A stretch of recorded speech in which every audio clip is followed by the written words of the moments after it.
Hello, you're watching the Data Drop brought to you by Unifeye. My name's Jeff Jones. I'm a senior data architect at Unifeye, and today we're going to be talking about serverless compute. So, what is serverless compute? Your team has brought it to you, you've seen it on LinkedIn, you've seen it on blogs. What does it actually mean? Is it a buzzword, or does it actually generate real value for your business? I'm going to tell you why it matters to you and how it'll impact your bottom line.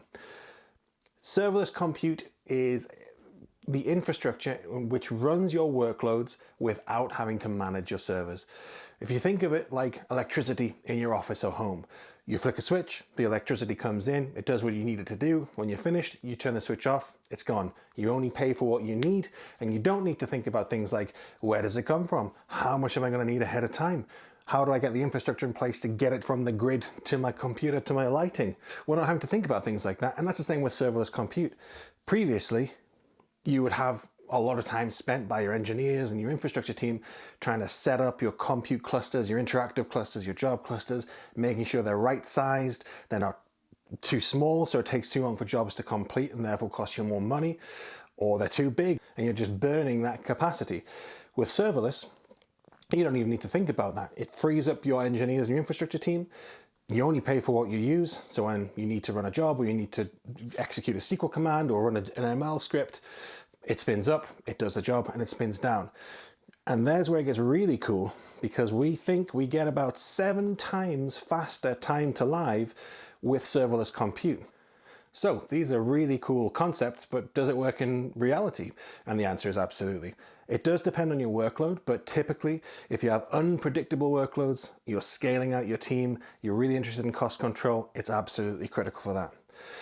What we often see is in SQL warehouses, when we're running the actual SQL queries in Databricks, you can get up to 12 times better price performance versus the classic infrastructure. There's a wonderful example in some of the blogs, a company called Adventina. They saw a 20% reduction in costs and a 30% uptick in performance, whilst seeing a huge improvement in run times because of zero cluster management. So, all that being said, is it appropriate for you?